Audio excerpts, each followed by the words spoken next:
तो hello friends, आप सभी का फिर से स्वागत है हमारे इस नए यूट्यूब चैनल पर। दोस्तों आज मैं आपको बीए पार्ट 3 का जनरल एंड एनवायरमेंटल स्टडीज़ के बारे में VVI objective question with answer लेके आ चुका हूं। तो आप लोग वीडियो को एंड तक जरूर देखिएगा।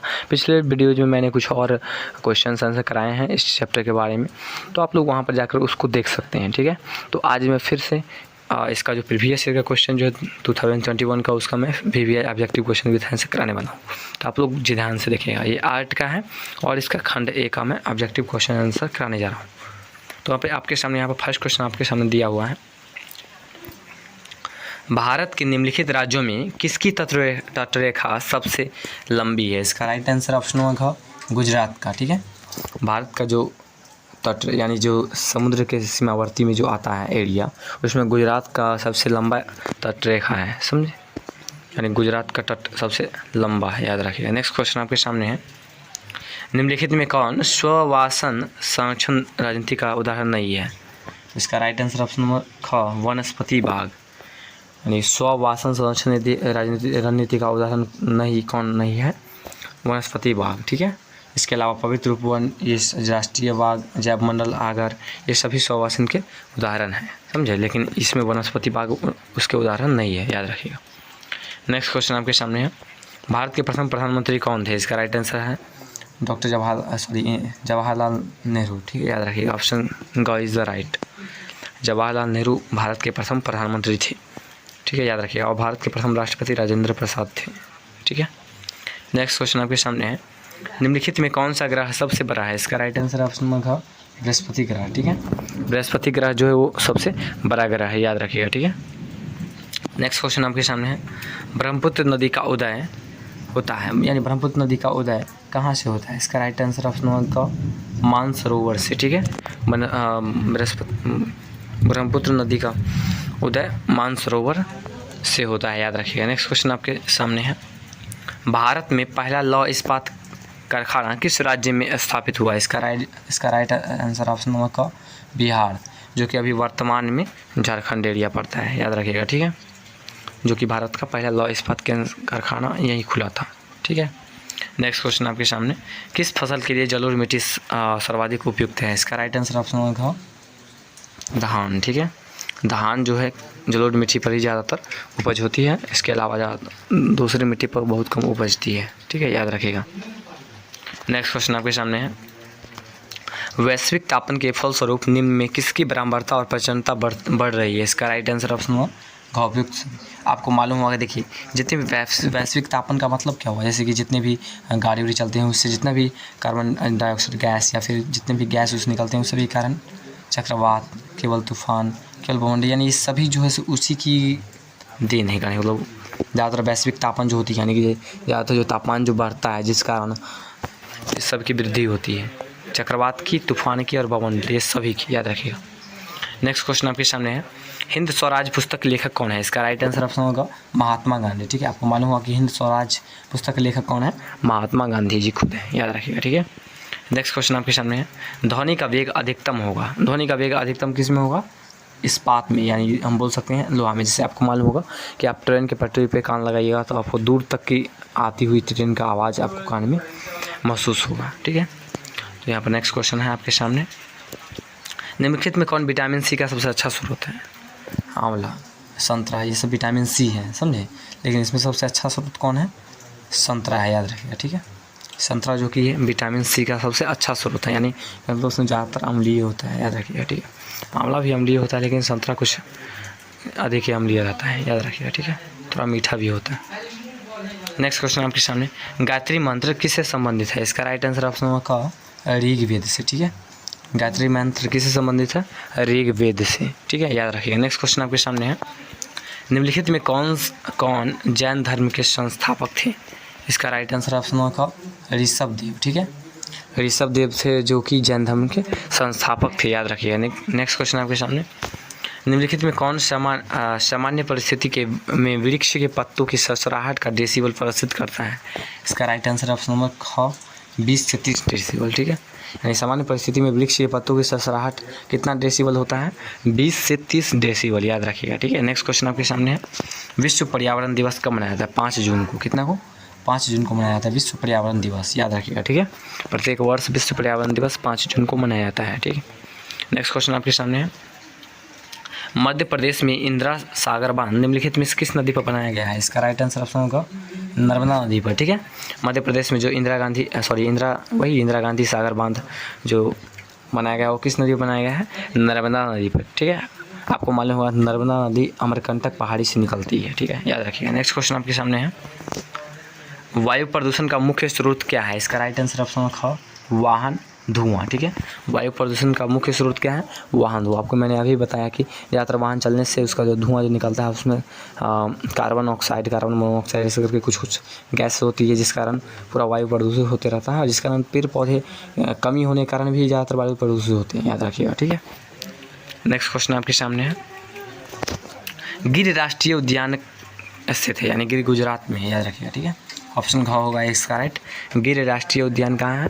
गुजरात में है, ठीक है। इसका राइट आंसर ऑप्शन घ, इसको याद रखिएगा। नेक्स्ट क्वेश्चन आपके सामने है, वर्तमान में रिजर्व बैंक ऑफ इंडिया के गवर्नर कौन है? इसका राइट आंसर ऑप्शन घ शक्तिकांत दास, ठीक है।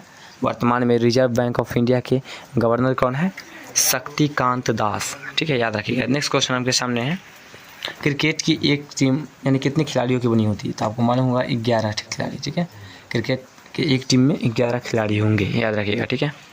नेक्स्ट क्वेश्चन आपके सामने, एक पंचवर्षीय योजना का कार्यकाल था, इसका राइट आंसर ऑप्शन होगा 1951 से 1956, ठीक है। यानी कि प्रथम पंचवर्षीय योजना का कार्यकाल कितना था? 1951 से 1956 ईस्वी के बीच, याद रखिएगा, ठीक है। नेक्स्ट क्वेश्चन आपके सामने है, भारतीय संविधान के नीति निर्देशक सिद्धांत का स्रोत क्या है? इसका राइट आंसर ऑप्शन होगा आयरलैंड, ठीक है। देखिए भारतीय संविधान के नीति निर्देशक सिद्धांत का स्रोत जो है ज़्यादातर आयरलैंड से लिया गया है। भारतीय संविधान में जितने भी ज़्यादातर जो बातें लिखी गई है उसमें ज़्यादातर बातें आयरलैंड से ली गई है, याद रखिएगा, ठीक है। नेक्स्ट क्वेश्चन है आपके सामने, श्वेत क्रांति से संबंधित है, दुग्ध उत्पादन होगा, ठीक है। इसमें डेयरी दिया हुआ, ठीक है, सही है। इसका राइट आंसर ऑप्शन होगा डेयरी, यानी श्वेत क्रांति किससे संबंधित है? डेयरी से, या फिर हम बोल सकते हैं इसको दुग्ध उत्पादन से, ठीक है, याद रखिएगा। नेक्स्ट क्वेश्चन आपके सामने है, विश्व व्यापार संगठन का मुख्यालय किस शहर में स्थित है? इसका राइट आंसर ऑप्शन होगा जिनेवा, ठीक है, जो कि इटली में पड़ता है, याद रखिएगा। विश्व व्यापार संगठन का मुख्यालय किस शहर में है? जिनेवा में, याद रखिएगा, ठीक है। ऑप्शन घ is the right. Next question आपके सामने, निम्नलिखित में से कौन सी एक वाणिज्यिक फसल है? इसका राइट आंसर ऑप्शन होगा कपास, ठीक है। कपास जो है वो क्या है? एक वाणिज्यिक फसल है, ठीक है, याद रखिएगा। कमर्शियल इसको बोल सकते हैं, कमर्शियल फसल कपास। नेक्स्ट क्वेश्चन आपको मालूम है कपास सबसे अधिक कहाँ होता है? महाराष्ट्र में होता है और इधर पश्चिम बंगाल में, ठीक है, याद रखिए। नेक्स्ट क्वेश्चन आपके सामने है, भारत का राष्ट्रगान लिखा गया है, यानी भारत का राष्ट्रगान किसने लिखा है? रविंद्रनाथ टैगोर जी ने, ठीक है। भारत का राष्ट्रगान रविंद्रनाथ टैगोर ने लिखा और भारत का राष्ट्रीय गीत जो है वंदे मातरम वो बंकिम चंद्र चटर्जी लिखे हैं, ठीक है, याद रखिएगा। नेक्स्ट क्वेश्चन आपके सामने है, किसने भारत भारती पुस्तक लिखी? इसका राइट आंसर ऑप्शन होगा मैथिली शरण गुप्त ने, ठीक है। किसने भारत भारती पुस्तक लिखी? मैथिली शरण गुप्त ने, याद रखिएगा। नेक्स्ट क्वेश्चन आपके सामने है, बनारस हिंदू विश्वविद्यालय एक क्या है? देखिए बनारस हिंदू विश्वविद्यालय एक केंद्रीय विश्वविद्यालय है, क्या है? केंद्रीय विश्वविद्यालय है, याद रखिएगा, ठीक है। केंद्रीय यानी सेंट्रल यूनिवर्सिटी है, इसमें कहीं के भी यानी विदेश के लोग भी उसमें एडमिशन करा सकते हैं, ठीक है, याद रखिएगा। नेक्स्ट क्वेश्चन आपके सामने है, ज्ञानपीठ पुरस्कार किससे संबंधित है? इसका राइट आंसर ऑप्शन होगा साहित्य से संबंधित है, ठीक है। ज्ञानपीठ पुरस्कार किससे संबंधित है? साहित्य से संबंधित। आपको मालूम होगा जी रामधारी सिंह को ज्ञानपीठ पुरस्कार मिला था, साहित्य अकादमी पुरस्कार भी मिला था, याद रखिएगा। नेक्स्ट क्वेश्चन आपके सामने है, भारत के दूसरे राष्ट्रपति कौन बने? इसका राइट आंसर ऑप्शन ख सर्वपल्ली राधाकृष्णन, ठीक है, जिसके नाम पर हम 5 सितंबर शिक्षक दिवस के रूप में मनाते हैं, ठीक है। भारत के दूसरे राष्ट्रपति कौन बने? सर्वपल्ली राधाकृष्णन, याद रखिएगा। नेक्स्ट क्वेश्चन आपके सामने है, निम्नलिखित में से कौन सी नदी दक्षिण गंगा के नाम से जानी जाती है? इसका राइट आंसर ऑप्शन ग गोदावरी नदी, ठीक है। गोदावरी नदी को भारत की दक्षिण भारत की गंगा या फिर दक्षिण भारत की गंगा के नाम से पुकारा जाता है, याद रखिएगा, ठीक है। नेक्स्ट क्वेश्चन आपके सामने है, वायुमंडल की सबसे निचली परत का नाम क्या है? इसका राइट आंसर ऑप्शन ख क्षोभ मंडल, ठीक है। वायुमंडल की सबसे निचली परत का नाम क्या है? क्षोभ मंडल, ठीक है, इसको याद रखिएगा। नेक्स्ट क्वेश्चन आपके सामने है, भारत का सबसे बड़ा क्षेत्र, यानी देखिए भारत का सबसे बड़ा राज्य कौन है? क्षेत्रफल के हिसाब से भारत का सबसे बड़ा राज्य राजस्थान है, कौन है? राजस्थान। इसका राइट आंसर ऑप्शन क राजस्थान। ठीक है, भारत का सबसे बड़ा जो कि क्षेत्रफल के हिसाब से है राजस्थान और जनसंख्या के हिसाब से उत्तर प्रदेश है। ठीक है, याद रखिएगा। नेक्स्ट क्वेश्चन आपके सामने है, वैश्विक गांव की संकल्पना का विकास आधारित है किस पर? इसका राइट आंसर ऑप्शन ग परिवहन एवं संचार का विकास। ठीक है, आपको मालूम होगा जितने वैश्विक गांव हैं यानी इसमें जितने भी ज़्यादातर कार्य होते हैं वो सभी ज़्यादातर उसमें यूज होता है परिवहन का और संचार यानी जो टेलीफोन या फिर इंटरनेट इस सभी का यूज ज़्यादातर किया जाता है। ठीक है, याद रखिए। नेक्स्ट क्वेश्चन आपके सामने है, कौन से महादेश विश्व का सबसे बड़ा है? आपको मालूम होगा एशिया महादेश विश्व का सबसे बड़ा महादेश है। ठीक है, याद रखिएगा। ऑप्शन क इज द राइट, एशिया महादेश विश्व का सबसे बड़ा महादेश है, याद रखिएगा। नेक्स्ट क्वेश्चन आपके सामने है, विश्व जैव विविधता दिवस कब मनाया जाता है? इसका राइट आंसर ऑप्शन ख 22 मई को। ठीक है, 22 मई को विश्व विविधता दिवस मनाया जाता है, याद रखिएगा। नेक्स्ट क्वेश्चन आपके सामने है, the man who divided India पुस्तक के लेखक कौन थे? इसका राइट आंसर ऑप्शन होगा रफीक जकारिया। ठीक है, द मैन डिवाइडेड इंडिया पुस्तक के लेखक कौन थे? रफीक जकारिया, याद रखिएगा। नेक्स्ट क्वेश्चन आपके सामने है, कांग्रेस के मंच में भारतीय राष्ट्रीय कांग्रेस के किस अधिवेशन में प्रथम बार स्वराज शब्द का यूज किया गया था? इसका राइट आंसर ऑप्शन ख कलकत्ता अधिवेशन 1906 को। ठीक है, कलकत्ता अधिवेशन 1906 में कांग्रेस के मंच पर भारतीय राष्ट्रीय कांग्रेस के किस अधिवेशन प्रथम बार स्वराज यानी देखिए स्वराज शब्द का यूज कब किया गया था? कलकत्ता अधिवेशन में 1906 ईस्वी में। ठीक है, इसको याद रखिएगा। नेक्स्ट क्वेश्चन आपके सामने है, ब्रिक्स देशों द्वारा कौन सा बैंक चीन में स्थापित किया गया है? इसका राइट आंसर ऑप्शन होगा न्यू डेवलपमेंट बैंक। ठीक है, ब्रिक्स जो होता है ब्रिक्स सम्मेलन उसके द्वारा यानी चीन में कौन सा बैंक स्थापित किया गया है?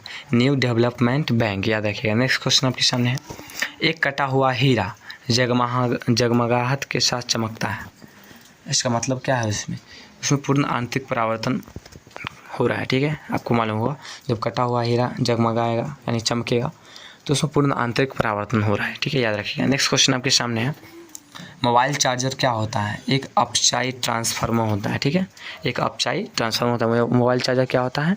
एक अपचाई ट्रांसफार्मर होता है, याद रखिएगा। नेक्स्ट क्वेश्चन आपके सामने है, कृत्रिम यानी इसको बोल सकते हैं नॉर्मल जो उपग्रह पृथ्वी से सुस्पष्टता से ट्रैक किया जा सकता है किस कारण? यानी डॉपलर प्रभाव जो होता है उससे हम कृत्रिम उपग्रह पृथ्वी से सुस्पष्टता से ट्रैक कर सकते हैं। ठीक है, पृथ्वी से हम किसी भी उपग्रह को ट्रैक कर सकते हैं किस विधि द्वारा?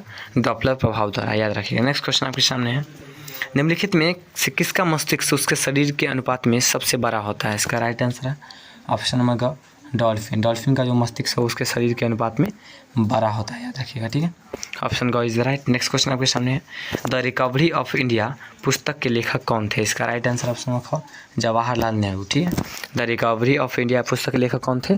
जवाहरलाल नेहरू, याद रखिएगा। नेक्स्ट क्वेश्चन आपके सामने है, आयोडीन की कमी से क्या होता है? आपको मालूम होगा आयोडीन की कमी से घेंघा रोग होता है, इसका राइट आंसर ऑप्शन होगा घेंघा रोग होगा। ठीक है, आयोडीन की कमी से घेंघा रोग होता है, इसको याद रखिएगा। ठीक है, नेक्स्ट क्वेश्चन आपके सामने है,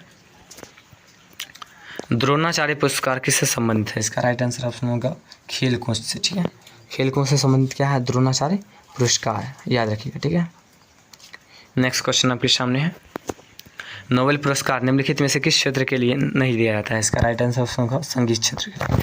इसके अलावा जितने भी क्षेत्र भौतिक क्षेत्र, रसायन क्षेत्र या फिर शांति क्षेत्र इस सभी में नोबेल पुरस्कार दिया जाता है, लेकिन संगीत क्षेत्र में नोबेल पुरस्कार नहीं मिलता है, याद रखिए। ठीक है, नेक्स्ट क्वेश्चन है, WBC का संक्षिप्त नाम क्या है? इसका नाम व्हाइट ब्लड कार्पल्स होता है, याद रखिएगा। व्हाइट ब्लड कार्पल्स का ऑप्शन ए में है। ठीक है, इसका right answer option number A का व्हाइट ब्लड कार्पल्स। ठीक है, याद रखिएगा।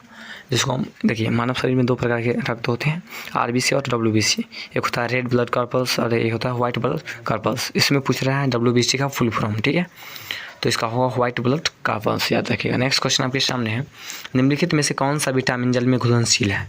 तो इसका राइट आंसर ऑप्शन नंबर क एवं ख दोनों, यानी देखिए जो जल में घुलनशील जितने भी विटामिन होते हैं जैसे में vitamin B, vitamin C, vitamin D भी जल में घुलनशील होता है, विटामिन A भी। ठीक है, लेकिन इसमें ऑप्शन सिर्फ विटामिन B और C दिया हुआ है, इसका राइट आंसर दोनों हो जाएगा, याद रखिएगा। ठीक है, नेक्स्ट क्वेश्चन आपके